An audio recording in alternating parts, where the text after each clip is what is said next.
So now today we will see about the divine birth of the divine associate of Lord Krishna. His name was Parikshit Maharaj. We saw yesterday how Parikshit was saved in the womb of his mother by Lord Krishna personally. Yogakshemam Mahamiham. He could have sent some of his Vishnu Dutas to deliver him, but he went personally to deliver his dear devotee inside the womb. And later when Parikshit was born, actually Parikshit saw the form of Krishna in the womb, which was of the size of the from the tip of the thumb to the tip of the finger. You know, this is the size. This is the size of the Paramatma in our heart. Some say that the size of the Paramatma is the size of the thumb, but that is a rough figure. The actual accurate figure given by Sridhar Swami in the Bhagvatam is that the Paramatma who is sitting in our heart, Chaturbhuj, four-handed form of Paramatma, his size is this size. So if you have long fingers, the Paramatma is also long. Mosquito, insect, elephant, it depends on their fingers. Every animal as per their size, the Paramatma also expands in their heart as per their size. Otherwise the Paramatma this size cannot stay in the heart of the mosquito. It's not possible. So for the mosquito it is the size of this. So Paramatma is so merciful, the Lord. He is in everyone's heart, every atom. So what is difficult for him to go inside the womb? It's not difficult at all. He after seeing the Lord, Parikshit Maharaj was very happy and he was very lucky to have to be born in the home of the great devotees like the Pandavas. And Maharaj Yudhishthir performed a birth ceremony with great happiness, great satisfaction, and he gave abundant gold and land and villages and dakshina to all the brahmanas on the birth of Parikshit. So in return the brahmanas were very satisfied. They told Yudhishthir, my dear Yudhishthir, this child is a great devotee of Lord Krishna. That is why he has been saved in the womb by the Lord himself. So he will be known as Vishnu Rataha. Vishnu Rataha means his consciousness will always be in Vishnu from his childhood. And he will be known as Parikshit because he is always search for Krishna. If once you see Krishna, we will always search for him. Like the gopis in the Rasa Lila, they dancing with Krishna and then Krishna disappeared. Because the gopis felt a little bit proud. Oh, Krishna is dancing with us only. Nobody else. So Krishna disappeared when the gopis were searching for him. They cannot do anything except to search for him. Once we see Krishna, we will always search for Krishna. Now what we are searching for? Money. Money is honey. We are searching for so many things in this world because we have not seen Krishna. We don't know how beautiful he is. We don't know how attractive. That is why we are not searching for him. So you will say, okay, if I don't see him, then I will not search for him. And if I will not search for him, I will not see him. Then how will I get him? Anybody has any answer? It is very easy. One can see him by hearing Bhagavatam. One cannot directly see him in our contaminated state. Our senses are still mixed with the mundane gunas. So we cannot see him directly right now, but we can see him through sound vibration of the Bhagavad Saptaha, the Bhagavad Katha. We can see him in our heart and then we can become attracted to him. In the same way, we see him directly. Seeing him by sound is not different than seeing him directly. The same. So, the Brahmana said, This child will maintain the praja just like Ishwaku, the son of Vivishva. And he will be true to his promise just like Lord Ram. And he will give charity just like Shivi. Shivi, he sacrificed himself for the pigeon. And he will be a great bowman like Arjuna. And he will be a great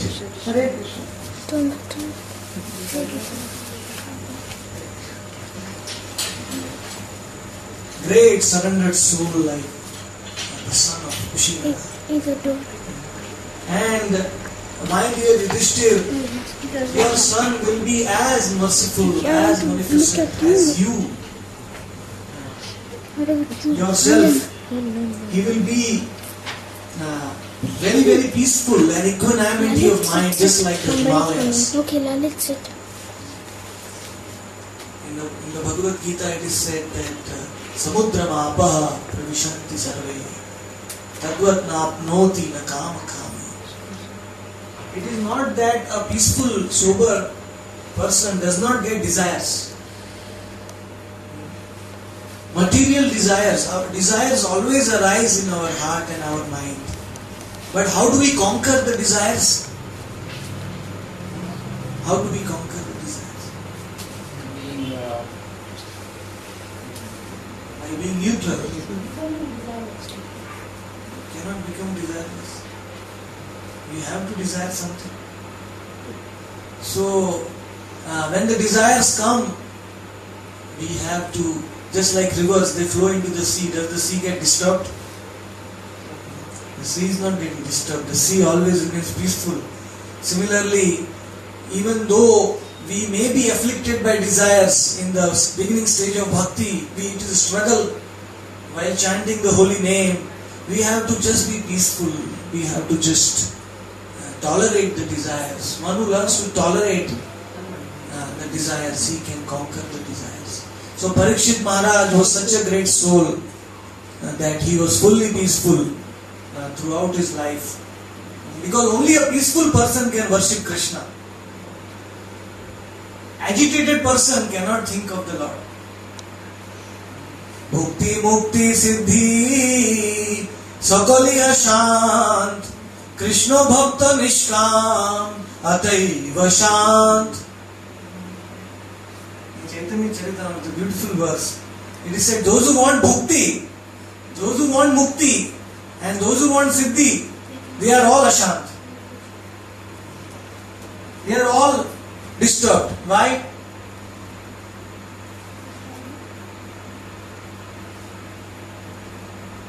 Because they want something. When you want something, you will always be disturbed to get it. But Krishna Bhakta Nishkam Ataiva Shant. Krishna Bhakta, he is no desire. He is worshipping the Lord not for any gain. The Bhagvatam, in the first canto, it's a beautiful verse. It is said that Na artho upayo hi kalpate jivasya tattva jigyasa kamasya nendriya priti. This bhakti yoga should not be used for mundane purposes. It should be used only for satisfying the inquiry of the soul, which is pure. So then only that bhakti can satisfy the soul. Ahaituki apratihata yenatma suprasiddhati. Two kinds, bhakti should be of two kinds, then it will satisfy the soul.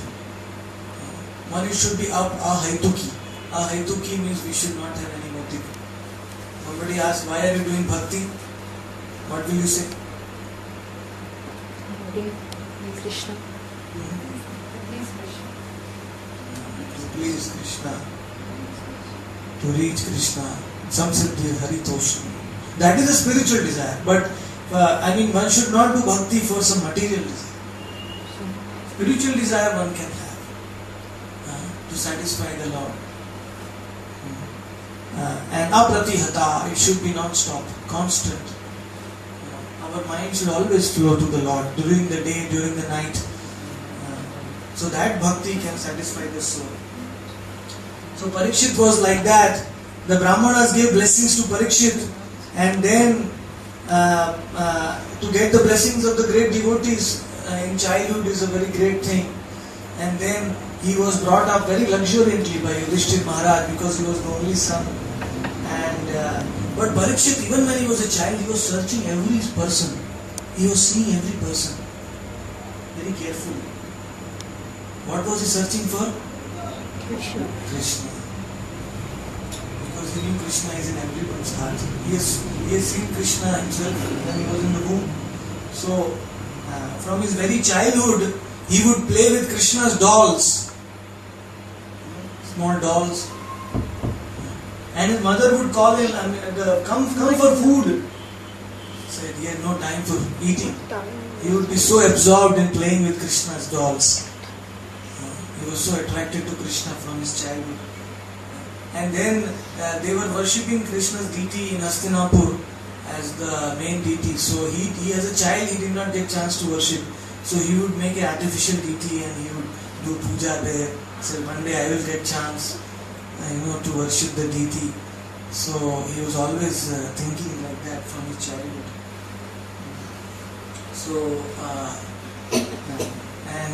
in his home, his mother always used to tell him stories. Oh, how Krishna saved the Pandavas in the forest. How Krishna saved the Pandavas from Duryodhana. How he saved Arjuna from Karna and Duryodhana and Ashwatthama. Like that. All the stories were told to him right from childhood. So his Krishna consciousness became even more strong, even more intense. His remembrance of Krishna from his childhood. Those who get devotee parents, those children are very, very fortunate. They are not, it is not by chance one gets birth in a Vaishnava family. So in that way, Yudhishthir Maharaj gradually performed 3 Ashwamedha Yajnas, and so that he could maintain his kingdom properly. That we have heard yesterday. So now we proceed further. The Brahmanas here are giving blessings to the child is in the hand of Uttara. So, we go over to the next pastime in the first canto, when Dhritarashtra, who was residing in the palace of Yudhishthir after Yudhishthir of the Pandavas became the king, they looked after Dhritarashtra very nicely. In fact, Yudhishthir used to say, Dhritarashtra, you are the king, I am your assistant. So Dhritarashtra was feeling, oh really, I am still the king. And even though he was old, he was not willing to really give up that attachment and think about Krishna. Balanced part of the life, very few years were left in his life. Still he was in the illusion, oh I am the king. Because Yudhishthir is telling. So, sometimes sweet words are actually harmful to the soul. Because my Param Guru Bhaktisiddhanta Prabhupada used to say, never keep a flatterer close to you. It's the biggest enemy. Because he will flatter you, he will think, oh you are great. Always keep somebody who criticizes you near you. Then you always be humble. Oh yes, you will see the faults and you will try to correct yourself. So somebody who sees our faults actually the greatest friend, because we cannot see our own faults because of our ego. So even though Pandavas were very, very kind to Dhritarashtra, but Dhritarashtra's real friend, who was that? Vidura. Vidura, he had left. Actually, one day when the Pandavas had returned from the forest, the Vanvas, this 14 years, they returned, and at that time Dhritarashtra asked Vidura, my dear Vidura, what we should do to the Pandavas? Should I hand over the kingdom to the Pandavas? So Vidura said, what choice you have, Dhritarashtra? The supreme personality of Godhead Krishna is with the Pandavas. If you don't hand it over to them willingly, then you will have to do it unwillingly. Because Krishna is very powerful. He is supporting the Pandavas. So you better do it willingly.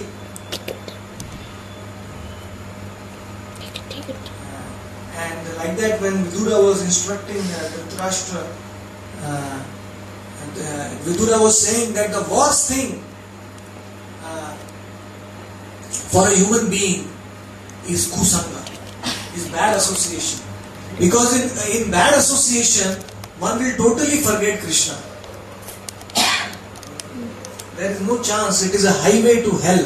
In the Bhagvatam it is said, Mahat sevam dvaram ahur vimuktais tamo dvaram yoshitam sangi sangam. That when Mahapurushas, when you associate with Mahapurushas, great souls, then Mukti's door is opened. The door to liberation becomes open. But when we associate with wrong association, those who are only interested in living like dogs and hogs, for sense gratification, when we associate, then the problem is we don't see anything higher in life. Nate vidu swartha datim vishnu. We don't see anything higher, and then we lose the human chance.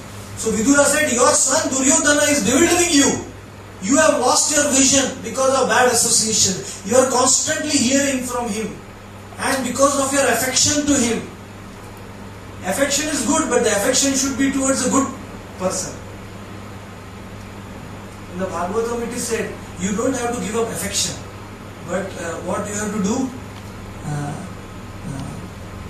Pasannam ajaram pasham pumam kavayo vidu saeva sadhushu krito moksha dvaram apam. Attachment you can keep, but you become attached to the sadhus, become attached to the great souls, to the souls who can deliver you, to the devotees. Then that attachment becomes the cause of mukti. But if you become attached to those who are themselves bound, then how can we be delivered? So our duty is to make our whole family Krishna conscious so that we can be attached to each other in a spiritual way. Otherwise the attachment will not help us to progress in life.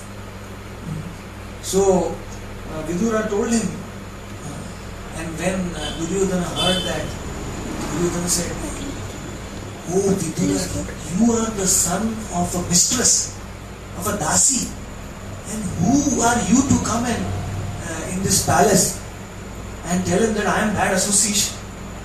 This is my palace, my kingdom, and you are coming here and telling me that I am a demon? That is the purpose of the sadhus. They are not afraid to speak the truth.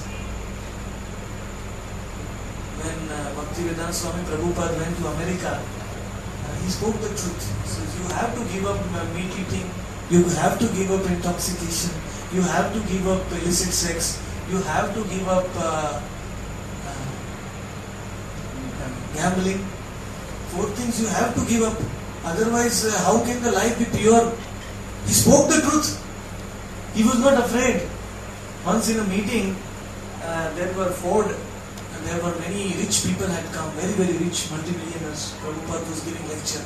His disciples said, Prabhupada, in this one lecture, if you don't speak about what they don't have to do, then they will all give millions of dollars in donation.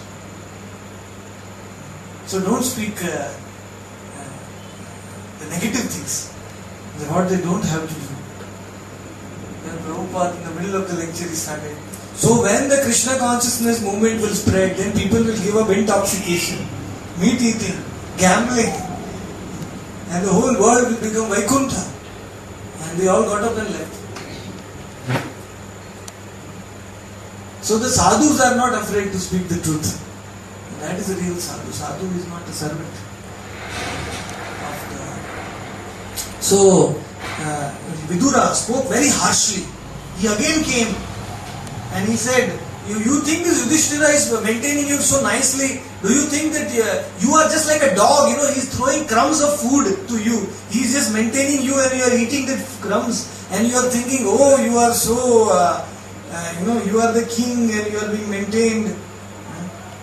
But actually, you are very weak. You are very subordinate. And my dear Yudhishthira, Dhritarashtra, even above that your death can come at any time. So you are conquered at every step in the form of Kala. Lord Krishna will take away everything you have. So Dhritarashtra,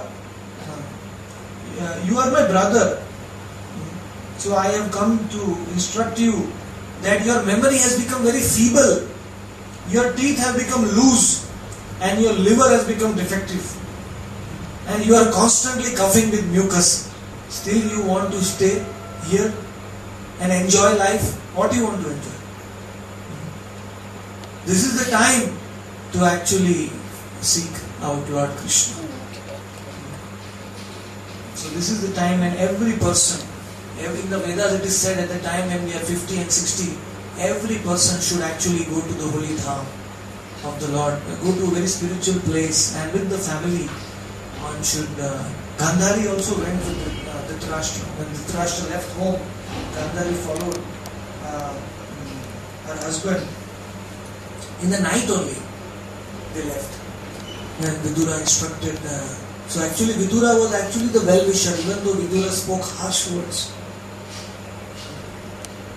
And Vidura followed both of them. And the next morning when they woke up, Yudhishthira came to offer pranam to Dhritarashtra. The whole palace was empty and he was looking here and there. And where is...